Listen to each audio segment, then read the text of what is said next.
बॉलीवुड का नाम लेते ही याद आता है पैसा गाड़ी महंगा घर। लेकिन उनका क्या, जिन्हें कितनी भी बॉलीवुड की लाइमलाइट दे दो, इनका डी के बोस कभी भाग ही नहीं पाता है। जी हाँ, इमरान खान पिछले 1 साल से लोगों को बड़े पर्दे पे लौटने की गाजर थमा रहे हैं। पर सवाल ये है कि अगर इनके पास काम नहीं है तो ये हर साल 1 करोड़ का रेंट नेपोटिज्म के नाना करण जौहर को कैसे थमाते हैं। और आज की लिस्ट में खुद उनका नाम है, जो बॉलीवुड में लोगों के करियर उठा भी सकते हैं और उखाड़ के फेंक भी। सल्लू भाई, जो अपने फैंस को हर साल एक फ्लॉप तो देते ही है, इसीलिए आजकल इनकी डिमांड थोड़ी डाउन है। हेलो बॉलीवुड पंखास, स्वागत नहीं करोगे हमारा? हम है फैक्ट भाई, और आज आपको बताएंगे कि कैसे सुपरस्टार से बेकार हीरो हीरोइन बनने के बाद भी कुछ सितारे आज बिना उंगली हिलाए करोड़ों में उड़ा रहे हैं। तो वाई वेट, चलो शुरू करते हैं। नंबर 1, नाम का खान है। यहाँ फिर मैंने सीन चेंज किया और कुछ लोगों का कमबैक ही नहीं हो रहा। ये डिस भले हनी पाजी के लिए हो, पर इमरान खान के नो कमबैक पे ये लाइन ऐसी सेट होती है जैसे दूध पे मलाई, क्योंकि कमबैक का चूरन देकर ये बस इंटरव्यू में ही नजर आ रहे हैं। पिछले साल से इनके स्पाई सीरीज में आने की बात हुई, कैंसिल हो गया। फिर इनके मामू जान के साथ इनके स्पाई कॉमेडियन पिक्चर आने की बात हुई और वो भी मजाक निकला। अब इनके कमबैक का तरीका कितना ही कैजुअल क्यों ना हो, पर इमरान से एक चीज तो सीखने वाली है। 10 साल से बॉलीवुड से गायब रहने के बाद भी स्टार वाली लाइफस्टाइल कैसे जिए, क्योंकि इनके कमबैक के बीच में, जैसे मैंने कहा, इन्होंने बांद्रा में करण जौहर का घर रेंट किया, जिसके लिए ये हर महीने 9 लाख भरते हैं, मतलब साल के 1 करोड़ से ज्यादा। और कुछ वक्त पहले इन्होंने अपना विला बनाने के लिए पोस्ट भी किया था। अब इनके पास कोई काम तो है नहीं। इस पर एक फैन ने पूछ ही लिया कि पैसा कहाँ से आ रहा है। ये सवाल देखकर इमरान चुप नहीं बैठ पाए और बोल पड़े कि मिड 2000 की मूवीज के पैसे हैं। अब उन्होंने अपने करियर में 2 दर्जन फिल्मों से एग्जैक्ट कितने पैसे कमाए ये तो भगवान ही जाने, पर इनकी फिल्मों से, ब्रांड एंडोर्समेंट से और पिछले कुछ वक्त से कैमरे के पीछे डायरेक्शन से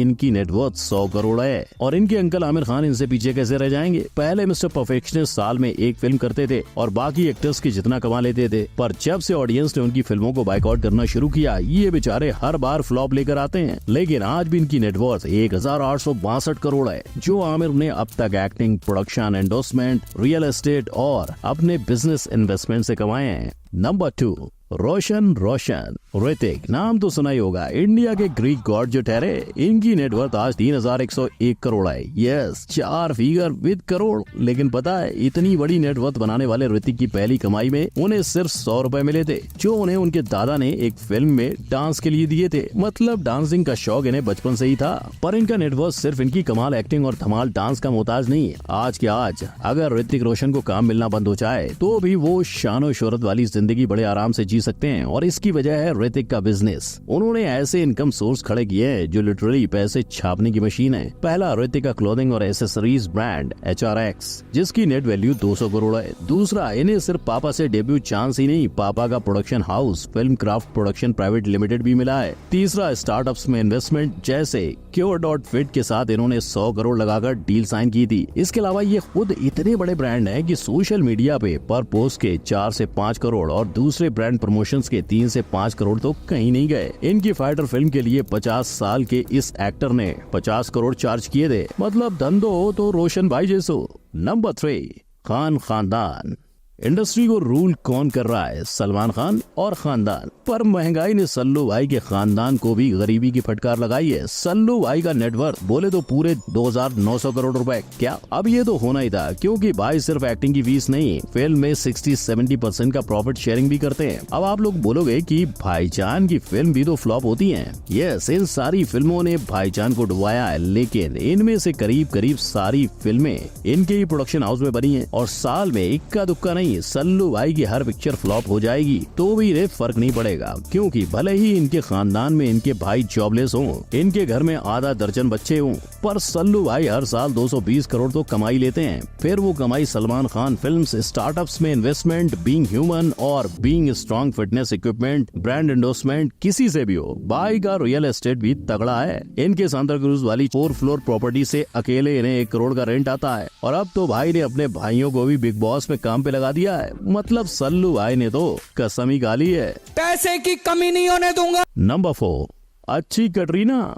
सल्लू भाई का तो पता नहीं, लेकिन कटरीना को अपने घर की बहू बनाकर विकी कौशल ने जो चांस मारा है उसके बाद उनकी तो बहुत अच्छी कट रही है। पर करियर वाइज बात करें तो 2019 से ही कटरीना के मूवी करियर पे ग्रहण लगा हुआ है, क्योंकि अपने डेब्यू फिल्म के बाद उन्होंने हर साल 2 से 4 फिल्में दी थी। पर पिछले 5 साल में उनकी एक फिल्म के बाद उनकी दूसरी फिल्म का खाता ही नहीं खुला। लेकिन इसका मतलब ये बिल्कुल नहीं कि हमारी कटरीना कौशल से कम है। बोले तो विकी ने अपना फुल कौशल लगाकर 41 करोड़ का नेटवर्थ बनाया है, तो कटरीना ने 224 करोड़ का। कटरीना के डेब्यू करियर को उनके कॉस्मेटिक ब्रांड की ब्यूटी का सहारा है। यही नहीं, कटरीना प्राइवेट गिग्स बोले तो मूवीज के अलावा इवेंट्स, फिर वो शादी हो, बर्थडे हो या कोई दूसरा फंक्शन हो, उसके लिए भी 3.5 करोड़ चार्ज करती हैं। लैक्मे, लॉरियल जैसे ब्रांड को एंडोर्स करने के कटरीना 6 से 7 करोड़ ले लेती हैं, और इंस्टाग्राम पोस्ट के लाखों से लेकर 1 करोड़ तक। और इनकी प्रॉपर्टी इन्वेस्टमेंट, एसेट और दूसरे बिजनेस इन्वेस्टमेंट की तो हमने अब तक बात ही नहीं की है। इनके इनकम सोर्सेज देखकर तो बस अक्षय का डायलॉग ही याद आता है।